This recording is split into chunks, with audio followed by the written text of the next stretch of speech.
moving on. How about this? Can I just get you angry? How about this? Hold on, I gotta finish setting up the show. Okay, please. That's Battle of Buell. Yeah, we didn't even get to that. Coming up at 9 is Mike Schaefer, Husker 24/7. And then at 9:45, we're going to preview UCLA with Mike Regalado from the Bruin Report, part of the 24/7 Sports Network, as we continue working through Nebraska's schedule. That's the lineup. That's the lineup today. Okay, so I do know something that'll get you upset. Oh no! Why are you doing that already? No, but it's just two easy words. Okay. Curt Cignetti. Okay. Do you already know where I'm going with this? I think I do. Okay. I was doing some light reading last night just because, you know how when you get off like an event, and this happens a lot if we go out, and especially when I go cover like a high school game, I'll come back home and I'm a little bit wired because usually the games are pretty good, right? And I'm either just posting the stuff, getting that stuff, and I'm scrolling through looking at other stuff. And I think I'm a day or two behind this, but I saw the athletic coaching tiers like come out, and how can you not click on an athletic at this time of the year? How can you not click on like an athletic like article, especially when it says like coaching tiers? The coaching tiers, the tiers of anything, just like right. They just draw me. Exactly. Yes. Any sort of I'm like a moth to a flame when it comes to ranking. tiers. I'm just like, give it to me. College football tiers. They could put college football concession stand tiers, and I would go, oh. And I'd be like, ooh, who does have the best concession Aramark? stand? Oh, okay. How dare you disrespect Fairbury that way? But two obvious takes here. Matt Rhule in tier 4, I believe, which is very middle of the pack. But they have this is what I hate about this. The tiers are set up with categories, and again, just like we had with the college football quarterbacks like 2 months ago, the tiers don't make sense with where they've put a lot of the coaches. Yes. Namely, one Curt Cignetti, who is in tier 2 as an established winner, where last year he was in 2024's tier 4, which is where Matt Rhule currently resides. Yeah, and tier 4 is steady hands. Steady hands. Sure. So that's what it's called. But okay, so to explain this further, tier 2, the established winners at the very top of the category, and I guess technically tied with him, are Curt Cignetti, Ryan Day, Kalen DeBoer, established winners.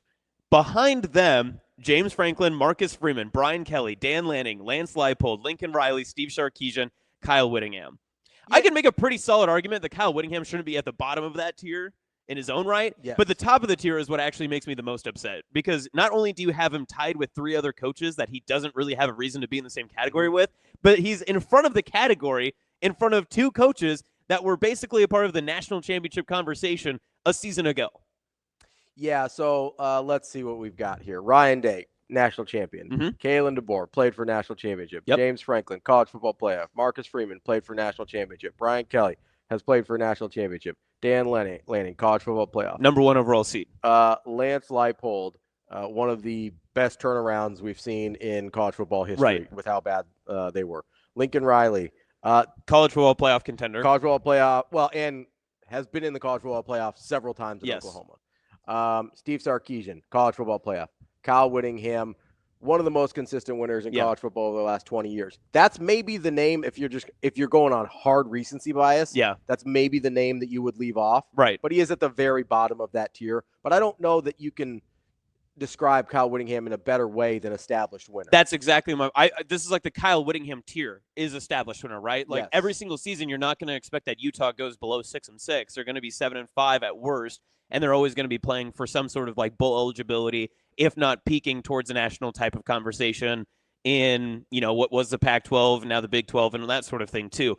But Curt Cignetti, after one season of beating up on some of the easiest, softest schedule when it came to the Big Ten Conference and non-conference, moves ahead of all of these characters, but yet he lost to Ryan Day, he lost to Marcus Freeman, and got kind of handled in that own regard. And I understand talent disparity, blah, blah, all that 1 year. But why are they crediting the 1 year difference? I understand there was James Madison in there too, but I don't see any other group of 5 coaches that were on here that made a jump. So that's the thing. That's where I have the big problem. We're basically talking about one good year with Curt Cignetti here. Yeah. Like, I understand the James Madison stuff, but he's only got 3 years coaching FBS football at all. The other time at James Madison was FCS. Before that, he was, I believe, at Division II IUP. Like, it does not scream established winner. 3 years in FBS football does not tell me established winner. Right. Right? Like, there is nothing on this list that makes any sense, especially when, like, The other guy you can make an argument for with not having enough track record is maybe Kalen DeBoer, because he's only got, I believe, he's been 5 years at FBS football. Yeah, relatively flash in the pan-ish, right? Yeah, so like relatively. I could hear an argument with Kalen DeBoer, but the Flash has been playing for a national championship. Right. The Flash has been getting the Alabama job and almost making the playoff first year post Nick Saban. If they've won one more game, they're in the college football playoff. Right. So I could hear an argument against Kalen DeBoer. I could hear an argument against Kyle Whittingham. I don't think you're right, but I would hear it. I could even hear an argument against Lance Leipold that he hasn't won at a high enough level to justify being on here. But when you look at this list and you go Ryan Day, James Franklin, Marcus Freeman, Brian Kelly, Dan Lanning, Lincoln Riley, Steve Sarkisian, there is a name that doesn't make sense here with the rest of them, and he is at the top of the list in Curt Cignetti. That's bonkers. He is the first guy people have listed after multi-time champs. That's tier 1 with just 2 guys, Kirby Smart and Dabo Swinney, only multi-time champs in college football.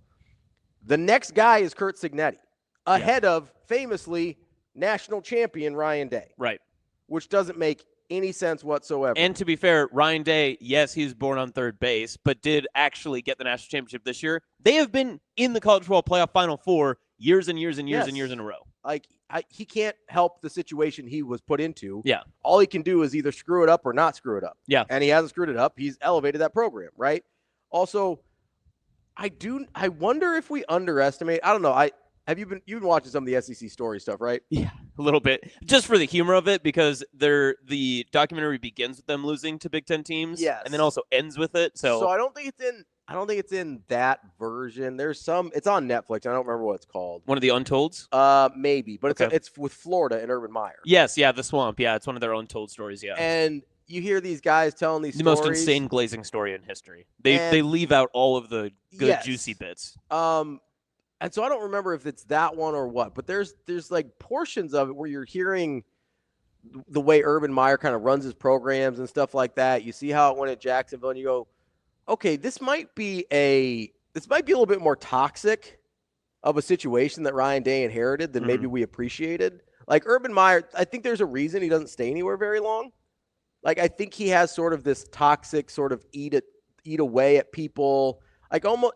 You know how Phil Jackson used to kind of like pit people against each other, and like that's how we get the most out of them, and like the Kobe and Shaq thing, and they sort of like he sort of encouraged them to butt heads to try and elevate each other. That only works for so long, before it all just comes crumbling down and everybody hates everybody.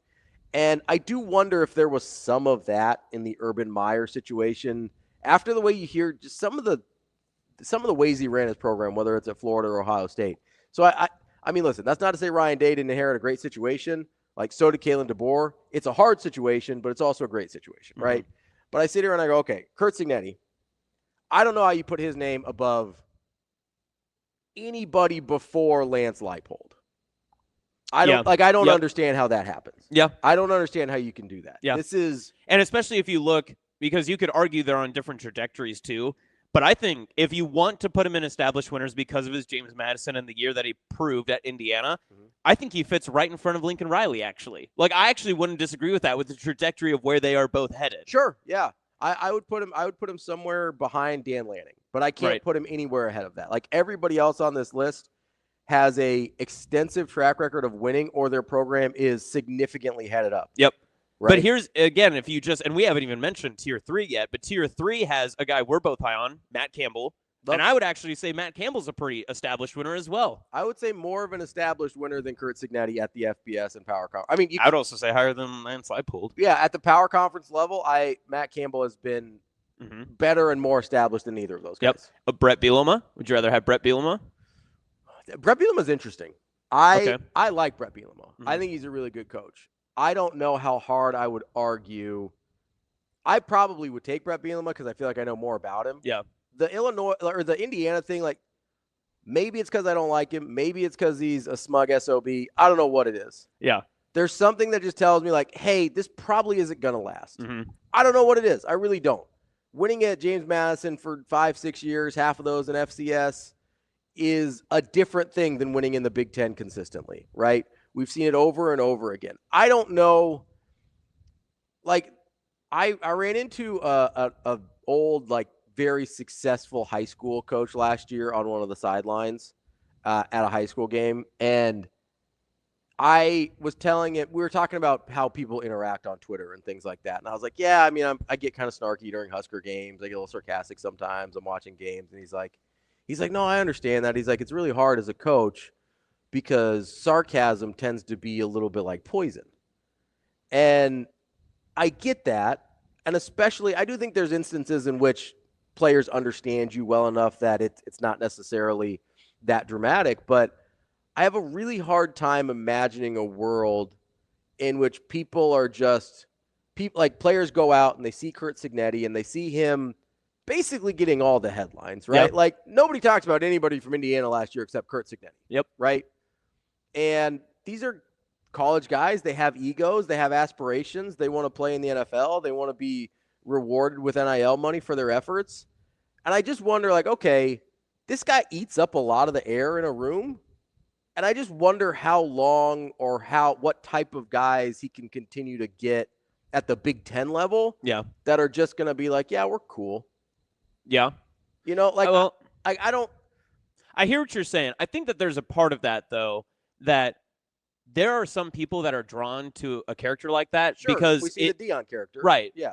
But I think that there's also the part when you're at like an Indiana and you're not a football powerhouse, but you have a guy that's that confident, or at least outwardly speaking that much confidence, that it installs confidence in yourself that even if Indiana cannot target 5-star recruits or even high-level 4s, that if you can develop high-level 3s or mid-3s or, low 4s and you can get those type of players in because they felt slighted that they weren't being recruited by the Ohio States, the Penn States, the whoever. Mm-hmm. If you have someone who's expressing extreme confidence constantly, it puts more confidence into yourself because – and I mean, you understand this too. When you're in a bubble of a sports program, there are just some times when you are so bought into whatever everyone is telling you to do. And we've drank in all the Kool-Aid with Nebraska football. Yeah. Matt Rhule could basically tell everyone, like, hey, Archie Wilson is going to be the starting wideout. And everyone would go, well, he's probably the best athlete on the team. And, that's obviously an exaggerated example, but it is somewhat true that a lot of things that someone will say when you believe in them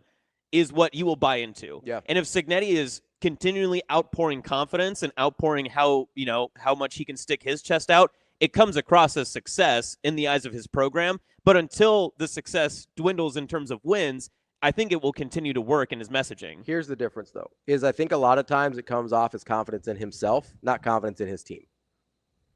That's the difference. It's pretty simple. I win. Like, how often does he say we and not me? Or like, hey, like, next question. O'Rourke did a great job last year, or like, well, whoever it is, right? Mm-hmm. Like whoever, like, how often does he go, he's like, oh, we're good, or I win, or whatever. And I don't know. That's how it comes off to me. Maybe just because I don't like the guy. Like, I'm open to that possibility. The way it comes off to me is, and this is something that DB says all the time, it's almost the exact opposite of what Coach Rhule does. Yeah. Anytime you try and give Coach Rhule credit, he gives it to somebody else. He deflects it. He will not accept it. He goes somewhere else. Oh, man, Kristen and Corey, they did an amazing job transforming these guys. Jason, you're onto something. I'll get there. Hey, you guys played really, really well on defense today. Oh, man, Tony White did an incredible job. His game plan was great. Or, hey, the offensive line, you've had some injuries. They put it all together. Oh, my gosh, Donovan does such a good job of getting guys ready. I don't even have to worry about it. Yeah. Or, hey, Dylan's really coming along. Man, Dana and Glenn have worked with him so hard. He's done a great job. That kid works harder than anybody in the building. And then something bad happens. And he goes, yeah, that's on me. Yeah. I have to accept, like, hey, like, I made a bad decision there. You get clock management stuff. You have the thing a couple years ago where it's like, should we have gone for a touchdown? Should we have gone for a field goal? Whatever. He's like, hey, that's on me. I got to make better decisions, stuff like that. So it feels to me, and again, it could be because I just don't like the guy. It feels to me like he is the exact opposite of that. Okay. Jason says Curt Cignetti is the Dan Hurley of football.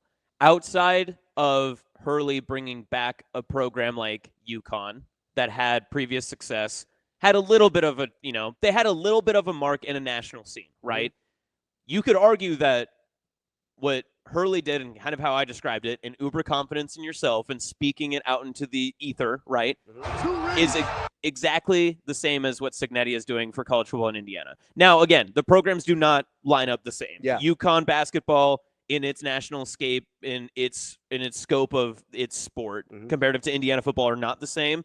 But you could argue that they are very similar in quality. And I know there are a lot of people that would ride for Dan Hurley. I know there are a lot of people that would ride with Curt Cignetti. And I think you're right. I think that those group of people are the same.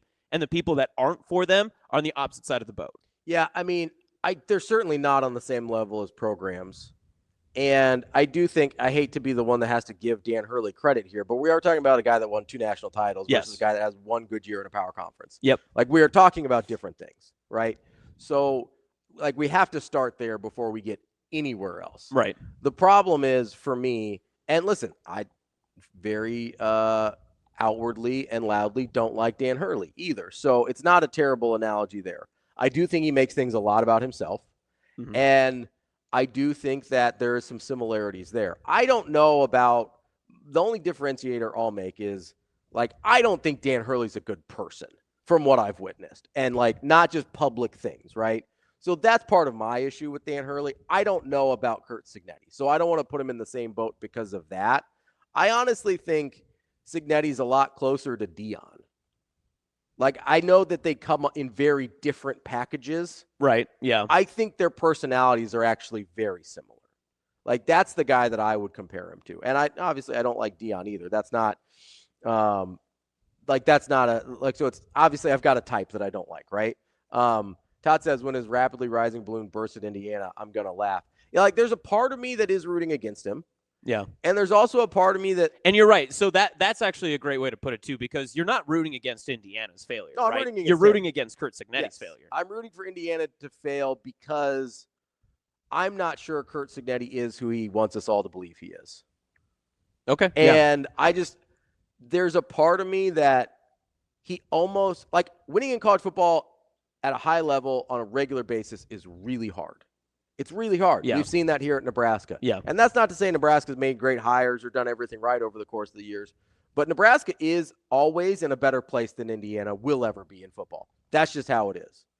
And so, like, I don't know if it's just the arrogance to think, oh, I'm Curt Cignetti. I can make Indiana football whatever I want it to be overnight. Like, listen, maybe in 10 years, after he kind of goes through it a little bit and struggles and whatever, he's able to get them on an established plane. But think they're going to go 11-2 every year, or whatever he thinks is their expectation, is nuts to me. Like, it doesn't give very much respect, A, to the Big Ten, B, to how hard it is in college football, and C, to the lack of resources they have in general as a program. Like, I just don't think he's in touch with reality on a scale that it just bugs me. Yeah. Like, I don't want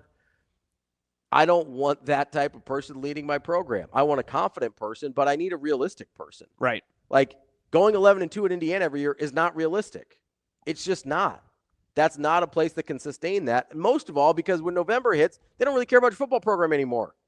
Yeah. Like, if they're good at basketball, by November 1, they're good. I think TK's pounding the table right now for Sig.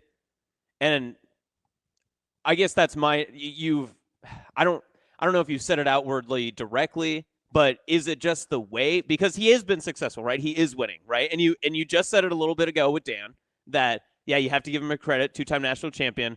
Success looks different at a lot of different places, right? At James Madison and at Indiana football, success looks a lot different. So is it just the frustration with how he got there or how he does it? No, because here's the difference that we're not paying attention to is, like, the thing that I just don't like his personality. That's not a person, if I was a fan of a program or running a program, that I would want around my program. It's just not a personality type that I gravitate towards at all.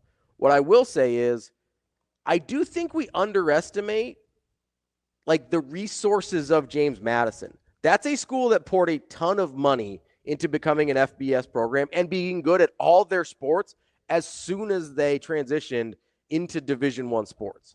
Like, resource-wise, they are the Ohio States of where they came from. Yeah, like, right. So there's a huge difference there when you're in the Sun Belt or in the CAA before that with James Madison, and you are the big dog. Yeah. Like, even though they were just transitioning to FBS, like, they had more than everyone else. Yeah. That's a much different landscape contextually than what he walked into at Indiana. At any point, do you think Indiana will ever have more resources than Ohio State, Michigan, Nebraska, USC, Oregon. Who else am I missing here? Like, yeah, that's 5 without even thinking about it. Yeah. Right? I would guess they're probably somewhere closer to like the Illinois range of resources. That's probably not going to win you 11 games every year in the Big Ten. That's not a real thing. I don't think people like, it's the same thing. We did this with Scott Frost. Like, we did this with Scott Frost in the 12-0 at UCF. Like, at UCF, you can just go get better players than everybody else. Yeah. You can do that at James Madison, especially when you're among the resource rich at that level, which they are. Yeah. Like, you can just go get better players than everybody else. That's not a thing you can do at Indiana. Like, at no point are you just going to go get better players than everybody else. That's not a real thing. Not at Indiana. That can happen. And at Indiana, you're probably not going to get the benefit of guys bouncing down to you from higher levels that are just going to be better than the guys they're playing at James Madison. Yeah. Like, yeah, you're going to have transfer portal stuff. Guess what? If a guy goes to Ohio State and isn't getting the playing time he wants, he's probably not going to Indiana.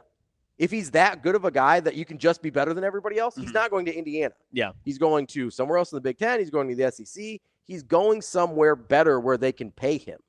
This isn't one of those things where you can take power conference guys and they're going to be better than everybody James Madison plays. That's not how it's going to work at Indiana.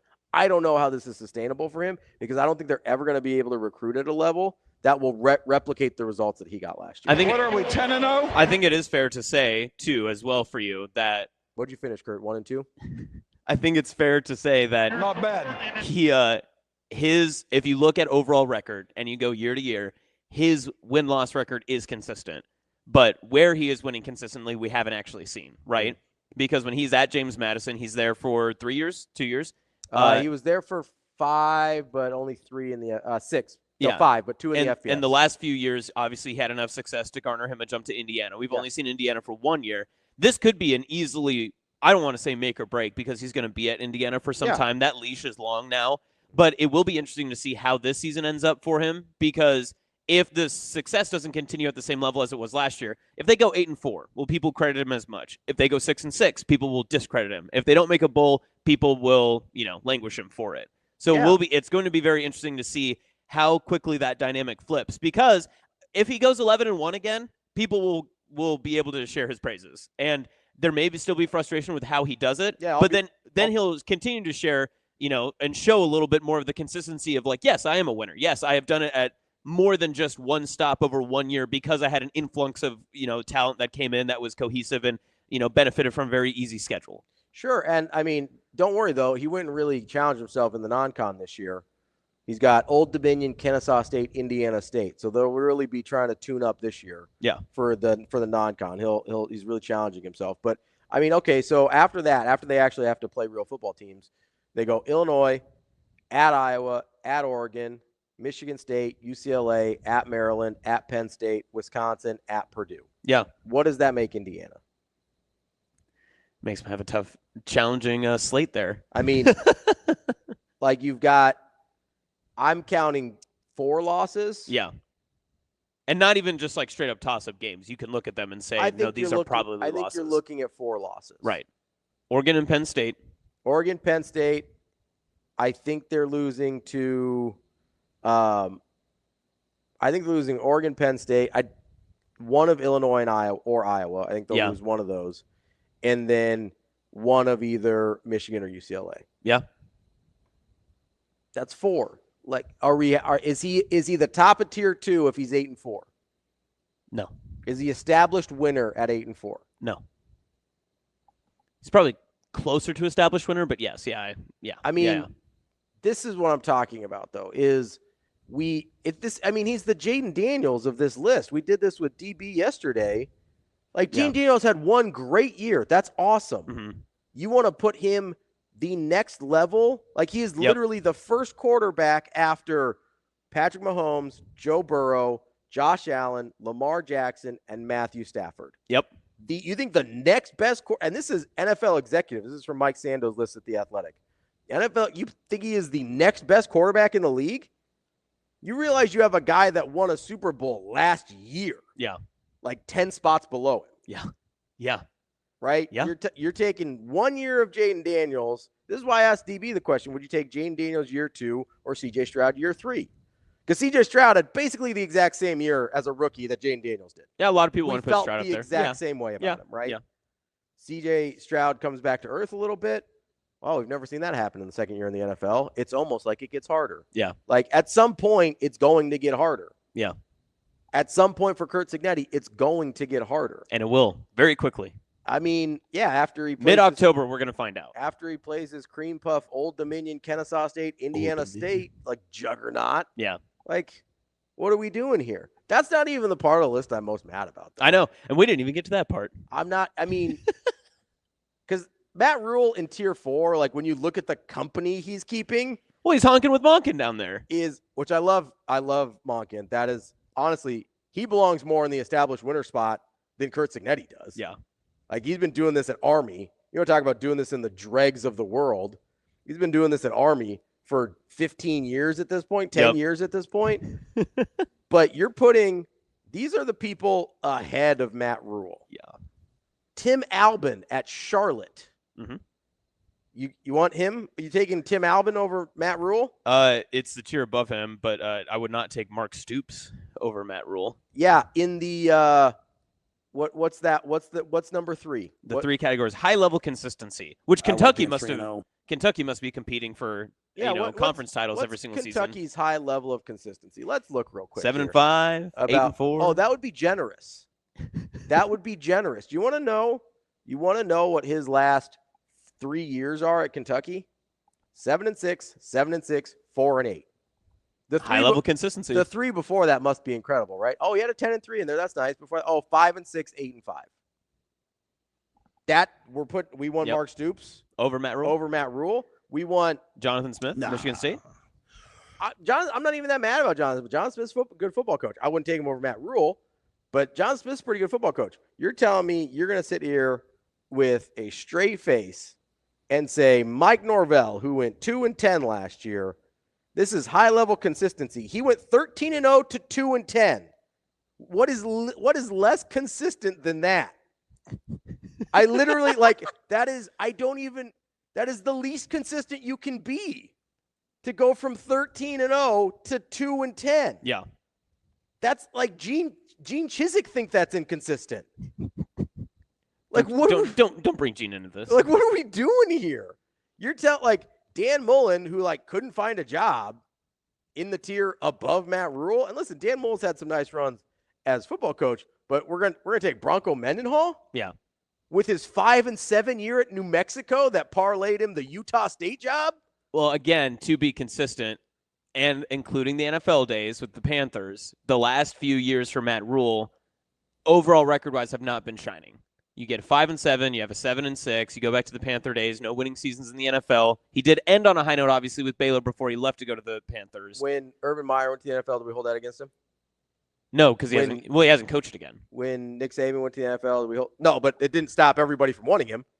True. Right? When Nick Saban went to the NFL, did anybody be like, oh, I don't know about this Alabama hire. He was really bad with the Dolphins. No. No one has said that. No one counts NFL stuff when you come back to college. But no one. You're comparing national championship coaches to what Matt Rhule had at Baylor at 10-2. My point, and I'm with you. I want to be clear. I'm not trying to be a Husker hater again. I'm really not. My point is we never count the NFL stuff against these college coaches. It's a different job. But then the past 2 seasons with Nebraska, 5-7 and 7-6. Which is exactly what we're talking about with some of these other guys. Okay, fair. Yeah, fair. I mean, Mark Stoops? The fact that Mark Stoops? The fact that he's 2 spots ahead of Barry Odom at Purdue is a little bit insulting as well. I mean, listen, I'll listen to you for Dan Mullen. Dan Mullen's largely been very good for most of his career. Yeah. This is Bronco Mendenhall, his last forever coaching years, okay? 5-7 at New Mexico, 6-6 at Virginia, 5-5 at Virginia, 8-4 at Virginia, 8-4 at Virginia, 6-6 at Virginia, 2-10 at Virginia. What are we talking about here? It's very consistent. It's just not a winner. Like, what are we doing? Like, okay, I could consistently lose every game of the season. Right. Am I in tier 3 above Matt? Like, I could go to a college football program tomorrow and be incredibly consistent, going 0-12 every year. Does that put me in tier 3? Does that get me above Matt Rhule? Like, is that what we're doing? Apparently. Yeah. I don't understand. Like, I get that these are whatever lists, but I'm honestly, and it's like, we want Mike Gundy. I get Mike Gundy at one point was an established winner. He's on the struggle bus now. Like, what are we doing with Mike Gundy? You're telling me you want Hugh Freeze over Matt Rhule? You would take anybody. Auburn didn't want Hugh Freeze over Matt Rhule. Yeah. Literally, Auburn wanted Matt Rhule over Hugh Freeze. Yeah, Hugh Freeze is an interesting Like, one. literally, that's a real thing that happened. Auburn wanted Matt Rhule. He said no. They went to Hugh Freeze. Yeah. Auburn does not even want their guy ahead of Matt Rhule. Like, It was hard. What are we talking about? You think Luke Fickell is in better shape than Matt Rhule right now? Yeah, that's another one. He's too. like 20 spots ahead of him. Yeah. Yep. And he's in tier 3, high level consistency. Well, Wisconsin must have been, competing for a Big Ten title then last year, correct? Yeah, clearly. Wait a second. Nope, that's not what happened. Well, they were eliminated from bowl contention by someone. I can't remember who. Wait a second. That might have been Matt Rhule. That's crazy. They're trying to run him out of town. And he's still ahead of PJ Fleck and right behind Kirk Ferentz. Like, what are we talking about? I don't understand. Like, would you – and listen, I like Troy Calhoun a lot. Yeah. I think he's done a great job at Air Force. I really do. Do you think there is a soul alive that would hire Troy Calhoun over Matt Rhule? No. At any level of football? Probably not, no. Maybe Dave Tepper. Okay. There's no reason to bring Panthers into this. There was no reason for that, and you know that. Here's my question, though. Like, if you're looking at a high level of consistency, I mean, surely a guy like Sonny Dykes would qualify, right? Okay, so then how high level of consistency? Let's see what Sonny. Rather than no, he played for a national championship a couple years ago. Things must be great. He 8-4, 13-2. That one's nice. 5-7, 9-4. Like, we're kind of all over the map there, Sonny. Yeah. Okay, so continuing to badger the same point, I understand where we come from. If Matt Rhule does what you're supposed to do, 10-2, right, this year, how you want him to perform, how you expect the performance to go, where does that put him? Is he now flying up the list to a Curt Cignetti level after 10-2? If he's 10-2 and doesn't end up in tier 2 based on Curt Cignetti logic, then I don't even know what we're doing. Yeah. Like, if they are what I think they are, and they don't end up, and let's say they go 9-3 or 10-2. And he doesn't end up in tier 2, I mean, what are we talking about? Yeah. This will be the third program in a row that by year 3, he's got them to win at a high level.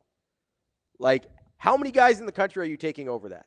I understand I'm making the national narrative on Rhule would flip significantly with the 10-2 season this year, because then that's the graphic. 10-2, even 9-3, yeah. like that's the graphic. After the 10th win, that's the graphic that gets shown across the country, everywhere for that entire week. Even if it's a bowl win, they'll be like, hey, year 3, third program in a row, double-digit wins. Yep. Like, that's what the narrative's going to be. So I understand he hasn't done it yet. I understand I'm one of the only people that think he is going to do it this year. But there is just a laundry list of names above this man that is just flat out disrespectful. It's almost fair to say that the two coaches we primarily talked about so far have the biggest, the best ability to increase their stock on one side and lower their stock on the other from this list, right? This coaching category. I mean, I don't know, because literally the only place Curt Cignetti can go up from here is to win 2 straight national titles. Right. That's how highly he's been ranked. Yeah, You're right. He's quite literally directly below the only returning national champion coaches. The multiple champs. Yes. There's 2 multiple champs, and it's everybody else, right? Yep. So Ryan Day has to win another national championship to pass Curt Cignetti? Yeah. Like, that's what we're talking about? Yes, you are like, correct. Ryan Day has to win another national title to pass Curt Cignetti. Well, do it with Indiana, Ryan. Marcus Freeman has to win 2 consecutive national titles to pass Curt Cignetti. Dan Lanning needs to win more national 2 consecutive national titles to pass Curt Cignetti. Curt Cignetti has to win 2 consecutive national titles to pass Curt Cignetti. That is true. Like, yeah. What are we doing here? What are we talking about? Smoking cigs is what we're doing. Yeah, I mean, they're smoking something. Do you want to get the other side of the story? Sure. Let's get to TK. All right, TK. He's a Curt Cignetti honk. Well, and TK is probably like on the incline bench right now, so he was probably fine. He's probably in between sets or something like that, so nothing to worry about. What do we got, TK? Oh, did TK give up? The squat machine got him. Oh, no. It's probably Smith machine if he's defending Sig. That was mean. I didn't mean that, TK. I'm sorry. Take that back. That's Austin Jacobsen throwing out wild accusations. I didn't say you can use the Smith machine to build strength. There's nothing wrong with that. That TK squats on the Smith machine. That's about the most offensive thing you can say to a lifter. Yeah, I guess there's no other side of the story. No sides of the story. Our side is the side. Actually, I do need to check on chat quick. Let me look at that. I guess that means Ravi's right. Brian Miller's against. Seriously, you call this a rebuild? Losing this many one-score games, playing this sloppy the first 2 seasons, that's good coaching. It has been bad coaching. Rhule is 12-13 in 2 years and smelling like a rose. Why? I don't get it. Likable personality, but block. Smelling like a rose. He's in tier 4, Brian. What are you talking about? You want to try TK again here? All right, TK. Are you on the Smith machine? I think that's a yes. Okay, well, it's a resounding yes. TK somehow passed away twice on the Smith machine. That's an unfortunate circumstance. And it's built for safety. That's the big thing there. You really hate to see it.